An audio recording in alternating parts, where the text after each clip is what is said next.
Assalamualaikum, nama saya Siti Nurul Nadira binti Muci. Nombor ID ialah ASJ20281009. Saya ialah sebagai moderator. Seterusnya, Assalamualaikum. Assalamualaikum. Nama saya Siti Syahdatul Suriani binti Senusi. Nombor metrik saya ialah ASJ2028100183.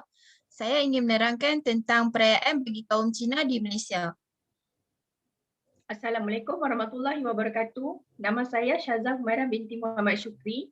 Nombor metrik saya ASJ20281034. Saya akan menerangkan jenis perayaan yang disambut kaum India di Malaysia. Assalamualaikum, saya Siti Nuraisyah binti Karo Anwar.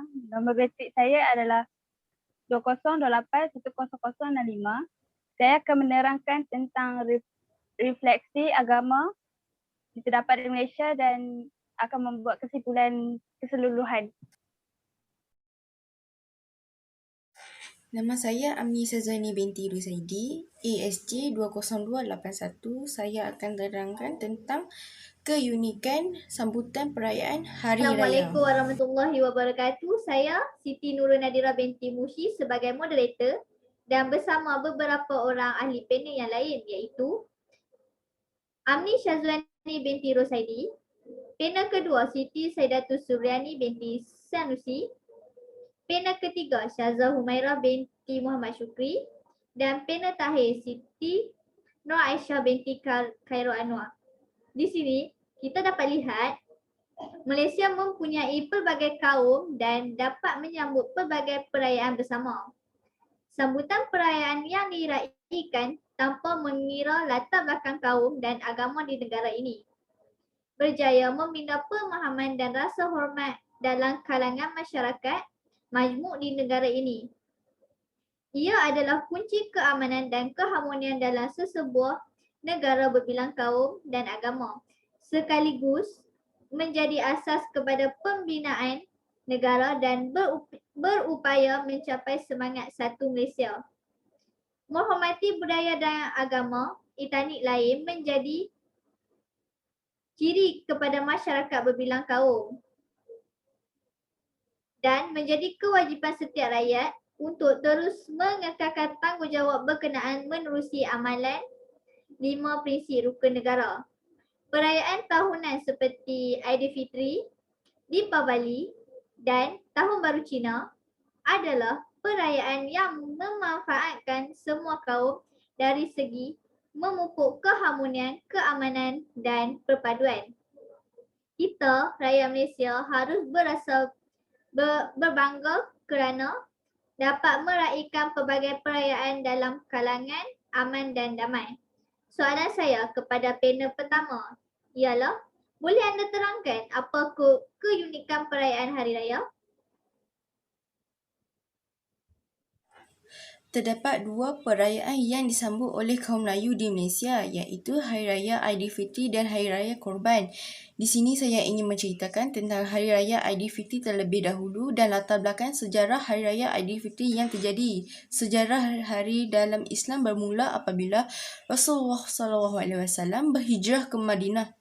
Baginda mendapati ada dua hari raya yang disambut oleh bangsa Arab pada masa itu. Rasulullah bertanya kepada mereka, apakah dua hari raya itu? Mereka menjawab, dua hari raya yang mereka sambut itu adalah perayaan yang diwarisi secara turun-temurun daripada nenek moyang mereka. Aidilfitri disambut sebagai satu kemenangan bagi orang Islam yang mengerjakan ibadah puasa Ramadan dengan sempurna. Kemenangan ini bukan sahaja kerana kita berjaya mengawal nafsu makan dan minum di siang hari pada bulan Ramadan, malah kejayaan menghalang diri kita daripada melakukan perkara-perkara yang dilakukan ketika berpuasa. Kalimah fitri bermaksud iaitu kejadian manusia yang sememangnya bersih daripada dosa dan noda. Pagi hari raya dimulakan dengan membersihkan diri, bersiap-siap ke masjid untuk menunaikan solat sunat Aidilfitri dan seterusnya berkunjung ke rumah sanak saudara dan sahabat handai. Pada hari raya ini juga dapat dilihat budaya kunjung-mengunjung. Rata-rata akan mengunjung rumah saudara mara dan sahabat handai yang jauh atau yang dekat, bermaaf-maafan serta menikmati pelbagai hidangan kuih-muih yang disediakan. Cara ini akan merapatkan lagi perhubungan antara saudara mara dan sahabat handai serta melupakan segala sengketa yang ada pada hari raya ini. Juga umat Islam di negara ini akan menziarahi pusara ahli keluarga yang telah meninggal dunia, membersihkan pusara dan memohon keampunan bagi mereka. Perlu diingat, Islam tidak mengajar umatnya agar tidak berlebih-lebihan atau melampau batas dalam menyambut apa sahaja perayaan. Ini bermakna Islam menegah umatnya melakukan pembaziran dalam menyambut hari raya seperti boros, berbelanja semata-mata untuk bergaya dengan pakaian mahal dan kuih-muih terlalu banyak. Keunikan dari segi sambutan hari raya ialah hidangan hari raya Aidilfitri merupakan hidangan yang disediakan oleh tuan rumah untuk santapan para tetamu yang datang berkunjung ke rumah mereka pada hari raya. Tetamu yang berkunjung akan dihidangkan dengan pelbagai jenis makanan tradisional Melayu. Uniknya, hidangan yang disediakan pada hari raya ini suka untuk ditemui pada hari-hari biasa. Oleh itu, para tetamu akan makan dengan sepuas hati pada hari tersebut. Hidangan hari raya tidak akan lengkap tanpa adanya ketupat, rendang, lemang, lodeh serta banyak lagi hidangan lain. Namun, hidangan-hidangan ini berbeza mengikut sesebuah negeri. Kuih raya pula akan dihidangkan antara 7 hingga 10 jenis kuih yang berbeza.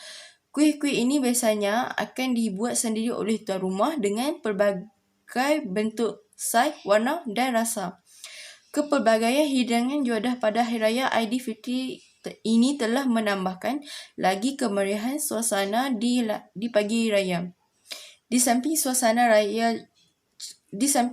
yang ceria kerana tetamu akan makan bersama-sama dengan kaum keluarga ataupun dengan sahabat handai sambil bergurau senda dan bergelak ketawa. Dari segi pakaian pula, pakaian kaum Melayu pada Hari Raya ialah melambangkan identiti sesebuah bangsa. Setiap bangsa mempunyai adat dan pakaian tradisi yang tersendiri. Antara pakaian yang sering dipakai pada Hari Raya Aidilfitri ialah baju Melayu bagi kaum lelaki. Pakaian ini dilengkap dengan songkok dan lilitan songkit di bahagian pinggang. Baju Melayu terbahagi kepada dua, iaitu baju Melayu potongan, teluk belanga dan baju Melayu cekak musang. Pakaian yang sering dipakai oleh kaum wanita pula ialah baju kurung dan baju kebaya.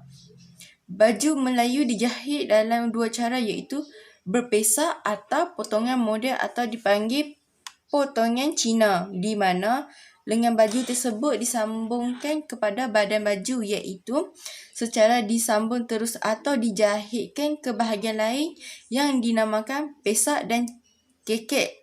Cara memakai baju juga terdapat perbezaan, di mana bagi baju Melayu teluk belanga biasanya samping dipakai di luar baju, manakala baju Melayu cekak musang baju di dalam samping. Pada hari raya inilah kanak-kanaklah yang merasa paling gembira sekali. Hal ini kerana daripada setiap rumah yang dikunjungi, mereka akan memperoleh sedekah yang berupa wang atau duit raya. Mereka akan sedapat-dapatnya menziarahi beberapa banyak rumah yang terdaya bagi mengukuhkan persaudaraan, hormat menghormati dan juga dengan sarapan untuk mendapatkan duit raya seterusnya. Duit raya seterusnya ialah Hari Raya Korban. Keunikan Hari Raya Korban hampir sama dengan Hari Raya Puasa. Sambutannya tidaklah semeriah Hari Raya Puasa seperti yang telah dijelaskan dalam konsep dan latar belakang perayaan. Hari Raya Korban disambut bersempena mengingati pengorbanan Nabi Ibrahim AS dan anaknya Abi Ismail AS. Hari Raya Korban dimulakan dengan solat sunat Aidiladha dan bertakbir di masjid-masjid ataupun surau. Setelah selesai solat, khutbah akan dibacakan oleh khatib atau imam. Ini antara isi kandungan khutbah adalah mengenai pengorbanan Nabi Ibrahim AS dan Nabi Ismail AS Begitu juga dengan penderitaan dan cabaran yang dihadapi oleh Siti Hajar, isteri Nabi Ibrahim yang berlari-lari di tengah-tengah padang pasir mencari air untuk anak kesayangannya, Abi Ismail alaihissalam, yang mana akhirnya dengan kuasa Allah sallallahu alaihi wasallam terbit mata air di tengah-tengah padang pasir, iaitu di tempat telaga air Zamzam yang ada sekarang pada hari raya ini juga. Rata-rata umat Islam akan kunjung mengunjungi rumah saudara mara dan sahabat handai di samping menikmati juadah atau kuih muih. Hal ini mengeratkan lagi silaturahim di antara mereka. Penyembelihan korban, sama ada kambing, lembu atau kerbau, akan dilakukan di masjid-masjid atau surau-surau dan kebiasaannya dilakukan selepas menunaikan solat sunat Aidil-Adha atau pada hari raya yang kedua. Daging-daging korban itu akan bahagikan kepada golongan miskin yang beragama Islam saja. Menyembelih korban merupakan satu sunnah Rasul yang amat besar pahalanya. Terima kasih kepada panel pertama iaitu Amni Syazwani. Okey, bagaimana perayaan Cina pula? Soalan ini saya ajukan kepada panel kedua iaitu Siti Saidatul Suryani. Silakan. Terima kasih kepada moderator kerana memberikan saya peluang untuk berucap. Nama saya Siti Syahdatul Suryani binti Sanusi. Baiklah, seperti yang telah dibicarakan oleh rakan saya tadi, Malaysia sebagai sebuah negara yang berbilang kaum mempunyai 3 kaum utama yang amat dikenali di negara ini. Antaranya ialah kaum Melayu, Cina dan India yang telah menetap di tanah ini selama 5 abad. Di sini saya ingin menerangkan tentang peradaban dan perayaan kaum Cina. Perayaan amat penting kerana ia dapat mewujudkan perpaduan antara kaum. Perayaan umum atau perayaan yang sering kita kenali diraihkan oleh kaum Cina di Malaysia ialah Tahun Baru Cina, Cap Gomeh dan perayaan Kuih Bulan. Pertama sekali, saya ingin menerangkan perayaan pertama bagi kaum Cina iaitu Tahun Baru Cina. Perayaan Tahun Baru Cina adalah perayaan yang paling popular di kaum Cina di Malaysia dan disambut secara besar-besaran. Perayaan ini adalah untuk meraihkan kedatangan Tahun Baru mengikut kalender mereka selama 15 hari. Pada malam Tahun Baru tersebut, keluarga akan berkumpul bagi mengeratkan hubungan sesama keluarga. Makanan yang menjadi kebiasaan bagi kaum Cina untuk disajikan pada perayaan ini adalah pisang, kuih bulan dan limau mandarin. Amalan pada Tahun Baru Cina ialah pemberian ampau yang dilakukan bagi mereka yang sudah berumah tangga, ucapan Tahun Baru Cina, persembahan bunga api yang bertujuan untuk menghalau roh-roh jahat, tarian singa dan tarian naga bagi memeriahkan majlis. Pakaian tradisional mereka pula adalah Cheongsam dan Samfu. Cheongsam ataupun baju panjang dipakai oleh wanita, manakala Samfu yang bererti baju dan seluar dalam dialek Kantonis pula sesuai diperagakan oleh lelaki. Selain itu, terdapat beberapa pantang larang pada perayaan Cina ini. Antaranya ialah dilarang menyapu pada hari tersebut. Hal ini dipercayai akan menghalau tuah atau untung oleh kaum Cina. Kedua ialah dilarang mencuci atau memotong rambut pada 2 hari pertama raya. Hal ini dikatakan mereka akan hilang tuah jika memotong atau mencuci rambut mereka. Ketiga ialah mereka tidak boleh membasuh baju kerana dianggap permulaan yang tidak baik. Keempat ialah jangan memberi hadiah kasut kerana kasut dalam bahasa Cina berbunyi kejahatan. Panel kedua. Boleh saya bertanya, apakah maksud Cap Gomeh? Seperti yang kita sedia maklum, sama ada dalam sesuatu perkara ataupun kegiatan pasti akan ada permulaan dan penghujungnya. Istilah Cap Gomeh yang membawa makna hari ke-15 dalam perkataan bahasa Cina adalah menandakan penghujung bagi perayaan Tahun Baru Cina. Hal tersebut juga dipanggil sebagai Pesta Tanglung. Persembahan kebudayaan Cina akan diadakan pada waktu malam bagi menandakan perayaan Cap Gomeh. Pada malam itu juga lampu dan tanglung berwarna-warni akan dinyalakan dan mercun juga akan dibakar pada hari tersebut. Selain itu, Cap Gomeh dianggap sebagai malam mencari pasangan. Apabila tibanya waktu malam, gadis dan lelaki bujang akan berpakaian cantik dan mengunjungi tokong untuk berdoa agar ditemukan dengan pasangan yang secocok. Aktiviti yang dilakukan semasa hari Cap Gomeh ialah makan besar, penyalaan tanglung, pembakaran colok dan upacara sembahyang. Amalan yang dilakukan oleh kaum Cina pada hari Cap Gomeh ialah berpakaian serba indah bagi wanita dan lelaki bujang agar dapat menarik perhatian bujang yang lain. Melontar buah ke dalam sungai, laut atau tasik bagi menandakan untuk membawa pesanan supaya mereka mendapat pasangan yang sesuai dan mengunjungi tokoh untuk berdoa. Perayaan kuih bulan pula. Sejarah perayaan kuih bulan dikatakan bermula sebagai menyambut kemenangan orang Cina dalam menumpaskan penjajah Mongol pada akhir pemerintahan dinasti Yuan pada zaman dulu kala. Perayaan kuih bulan disambut pada hari ke-15 bulan ke-8 di kalender Cina iaitu pada akhir bulan Ogos atau awal bulan September. Upacara perayaan ini adalah perarakan Tanglong menikmati hidangan istimewa iaitu kuih bulan dan menyembah Dewi Bulan iaitu Chang'e. Namun, terdapat kisah-kisah yang menarik telah berlaku di sebalik kejadian sebelum wujudnya perayaan kuih bulan ini. Antara mitos dan legenda yang dikenali ramai adalah kisah Hou-yi, si pemanah, dan Chang'e, Dewi Bulan. Menurut mitos zaman dahulu, di bumi mempunyai 10 buah matahari yang menyebabkan cuaca panas yang melampau sehingga menjadi punca kepada segala tanaman musnah dan membawa maut kepada orang. Sehingga satu hari, seorang pemanah hebat yang mempunyai kuasa sakti berjaya menjatuhkan 9 buah matahari dengan pemanahnya. Hou-yi dianugerahkan ubat yang membolehkannya untuk hidup abadi oleh permaisuri di langit. Ubat ini juga dipercayai akan menjadi dewa atau dewi kepada sesiapa yang memakannya. Oleh kerana rasa sayang terhadap isterinya Chang'e, dia menolak pemberian tersebut dan memberikan ubat itu kepada Chang'e untuk disimpan dan dijaga. Namun, perkara tersebut diketahui oleh anak murid kepada Hou-yi iaitu Pang Meng. Lalu dia berhasrat untuk mencurinya semasa ketiadaan Hou-yi di rumah. Jadi, pada hari ke-15 bulan 8 di kalender Cina, Hou-yi telah keluar untuk memburu dan Pang Meng telah memecah masuk ke rumah Hou-yi dan memaksa Chang'e untuk memberikan ubat itu kepadanya. Chang'e dengan keras menolak untuk tidak diberikan kepada Pang Meng. Akhirnya, Chang'e membuat keputusan untuk memakan ubat tersebut lalu menyebabkan dirinya terus terbang ke bulan, yang mana akan menjadi tempat tinggalnya selamanya dan menjadi Dewi Bulan. Apabila pulangnya Hou-yi di rumah dan menerima kabar tersebut, dia berasa teramat sedih. Bulan pada malam itu sangat besar dan bulat sehingga menampakkan bayang-bayang isterinya. Hou-yi berdoa untuk Chang'e dan meletakkan makanan yang disukai oleh permaisurinya di tempat tertentu.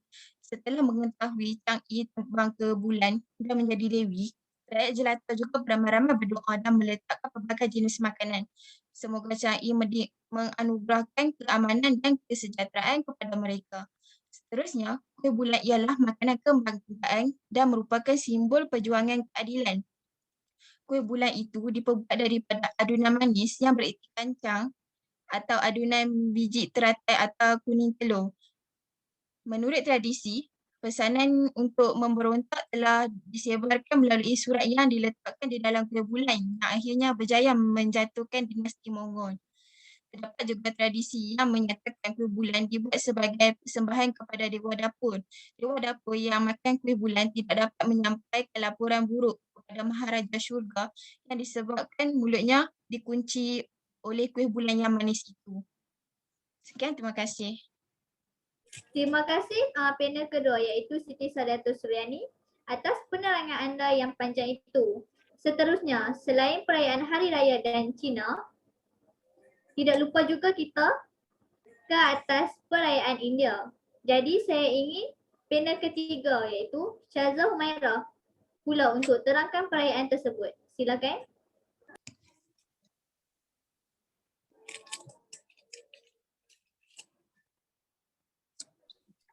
Terdapat 9 jenis perayaan kaum India di Malaysia. Yang pertama adalah Deepavali ataupun Diwali. Hari Deepavali ini diterjemahkan dengan deretan pelita atau pesta cahaya. Perayaan ini akan disambut oleh penganut agama Hindu, Sikh dan Jain. Kenapakah penganut agama tersebut menyambut perayaan Deepavali? Hal ini kerana mereka meraihkan kemenangan terhadap kejahatan dan penanggalan kegelapan rohani. Perkataan Deepavali merupakan gabungan daripada perkataan Deepa yang bererti daripada cahaya dan perkataan Gavali yang bererti barisan.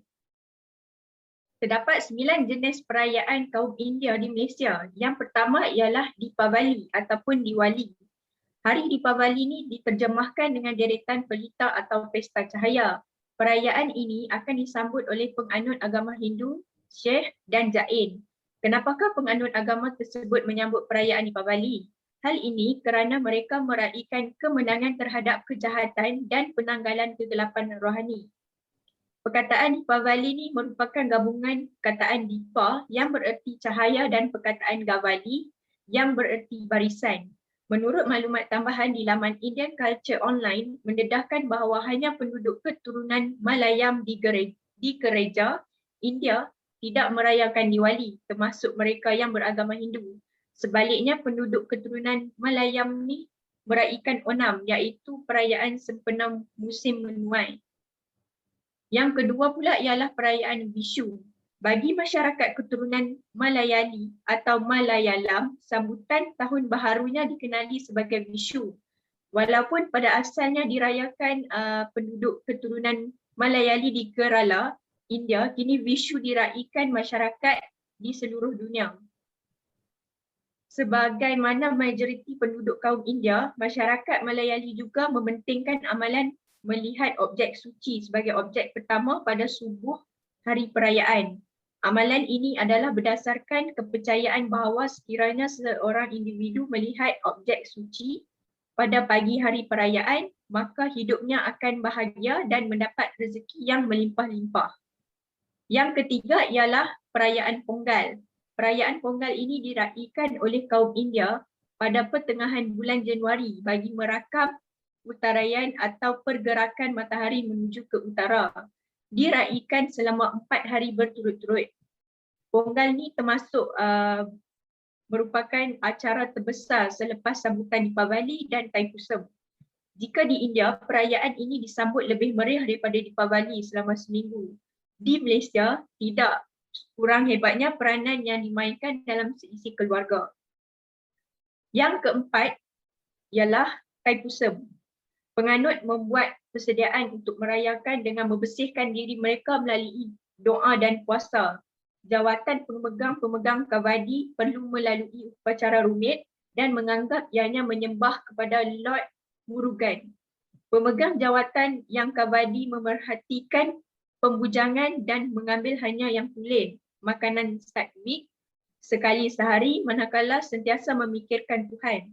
Pada hari perayaan itu, penganut akan mencukur kepala dengan menjalani haji di sepanjang laluan yang ditetapkan ketika terlibat dalam perbuatan pelbagai ketaatan, terutama membawa pelbagai jenis kavadi ataupun dosa-dosa.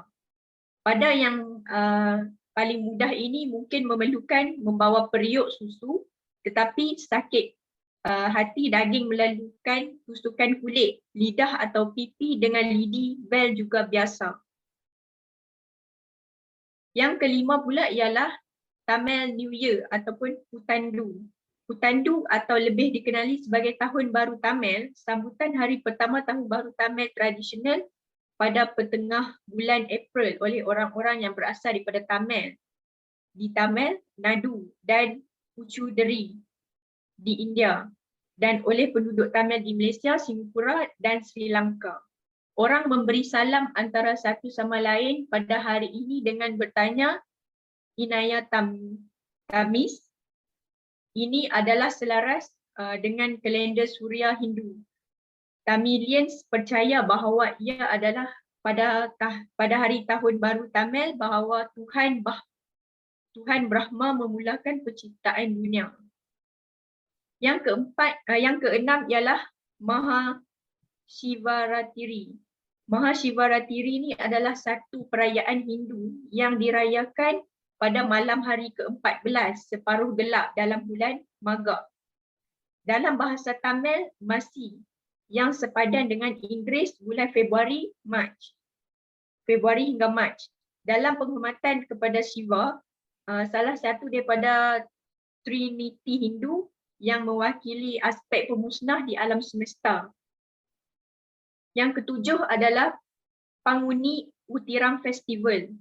Perkahwinan Parthivi dan Parameswara, Muruga dan Devansena dan boleh dipercayai ragam mana berlaku pada hari ini. Dalam bulan Mac atau April,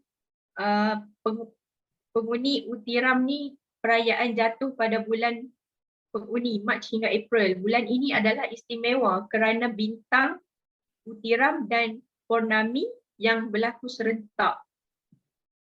Yang ke-8 adalah Ugadi ataupun Telugu New Year. Ugadi bermaksud permulaan ataupun era hari tahun baru bagi orang-orang wilayah Deccan India. Walaupun rakyat Andhra Pradesh dan Karnataka menggunakan Ugadi panjang untuk perayaan ini, rakyat istilah Maharashtra perayaan yang sama yang dipelihara pada hari yang sama, Gudi Padwa. Orang-orang dari Sindh meraihkan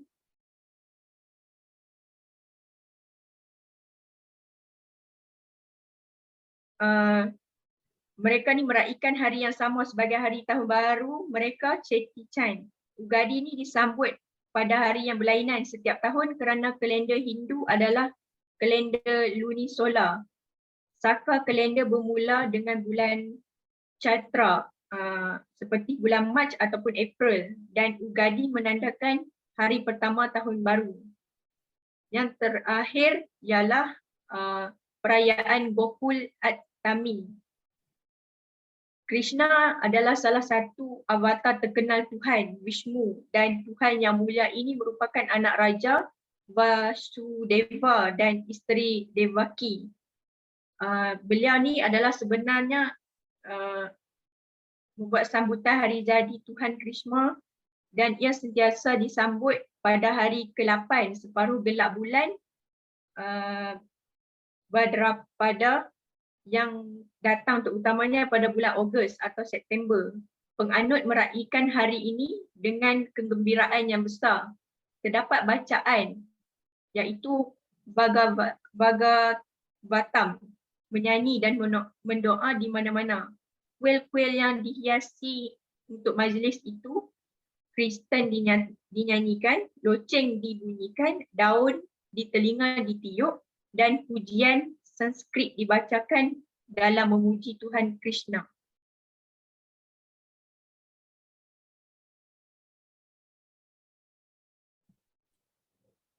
Habis dah. Terima kasih panel ketiga, iaitu Syaza Humaira. Apakah refleksi agama dan kesimpulan pula, iaitu panel terakhir, Nur Aisyah binti Khairul Anwar. Silakan. Toleransi agama ketika perayaan di Malaysia. Terdapat pelbagai lapisan masyarakat dalam acara. Semua sambutan perayaan mencerminkan budaya serta sikap toleransi dan saling hormat menghormati antara kaum di negara ini. Kemeriahan sambutan sesuatu perayaan tersebut dapat mencerminkan kekuatan Malaysia yang perlu dipertahankan. Selain itu, perpaduan yang disemai dalam kalangan rakyat sejak dari kecil hingga dewasa sedikit sebanyak membolehkan kemakmuran negara tercapai dalam masa yang singkat sejak terjadinya penubuhan Malaysia. Justru itu, generasi muda akan datang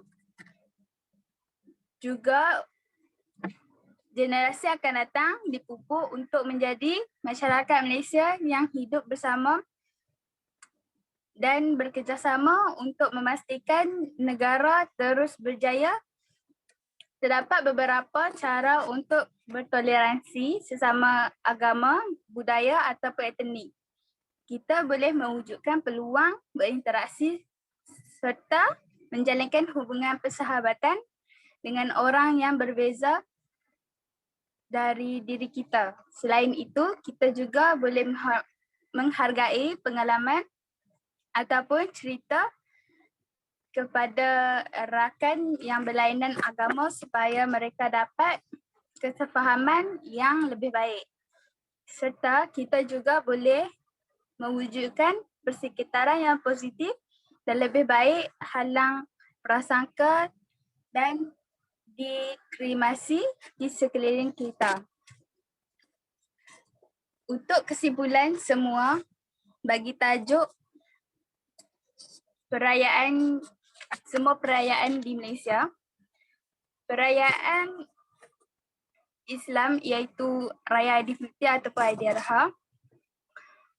Raya Aidilfitri bermulanya 1 Syawal sambutan Hari Raya ini disambut di semua negara buat orang Islam. Suasana perayaan disambut dengan meriah sekali dalam keadaan kegembiraan dan mempunyai banyak hidangan yang sedap.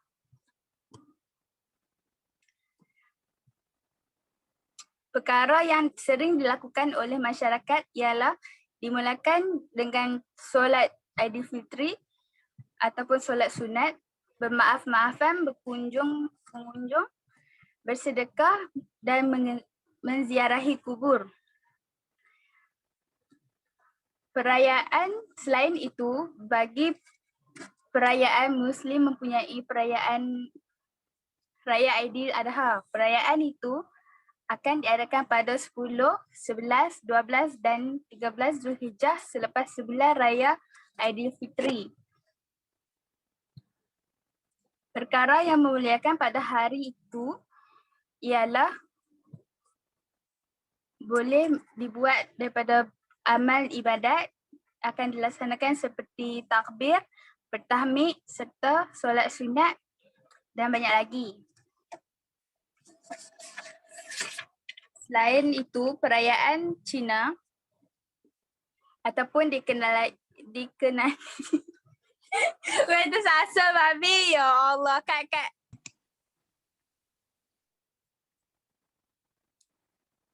Selain itu, perayaan Cina iaitu dikenali sebagai perayaan Tahun Baru Cina, mempunyai daya tarikan yang tersendiri dan keunikan tarian singa yang terdapat di dalam perayaan Tahun Baru Cina. Juga dapat menarik perhatian pelancong tempatan dan luar negara. Terdapat perayaan kaum Cina sambutan seperti Cap Gomeh dan perayaan Kuih Bulan. Kedua-duanya itu kurang terkenal seperti perayaan Tahun Baru Cina. Apabila tiba musim perayaan, rakyat mesti menyambut perayaan tersebut tidak kira apapun bangsa kerana terwujudnya semangat perpaduan di kalangan masyarakat walaupun berlainan agama dan cara menjalani kehidupan seharian. Dan terakhir, kesimpulan bagi perayaan India iaitu Deepavali. Secara kesimpulannya, terdapat banyak perayaan yang disambut oleh kaum India tetapi setengah perayaan sahaja yang terkenal seperti perayaan Deepavali, Thaipusam, Pongal, itu saja. Perayaan yang lain kurang terkenal, bahkan ada di kalangan masyarakat Malaysia tidak tahu. Sambutan Deepavali ini memberi peluang kepada anak muda untuk mengetahui serta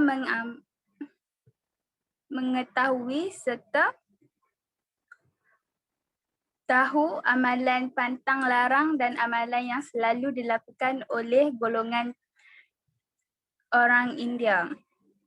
Pada masa kini, sambutan ini hendaklah dijadikan satu perayaan kebangsaan yang dinikmati bersama. Habis.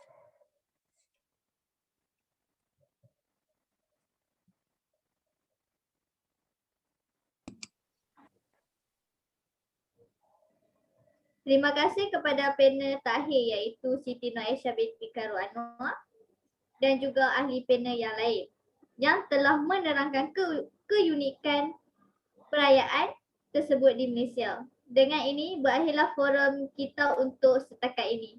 Sekian, terima kasih.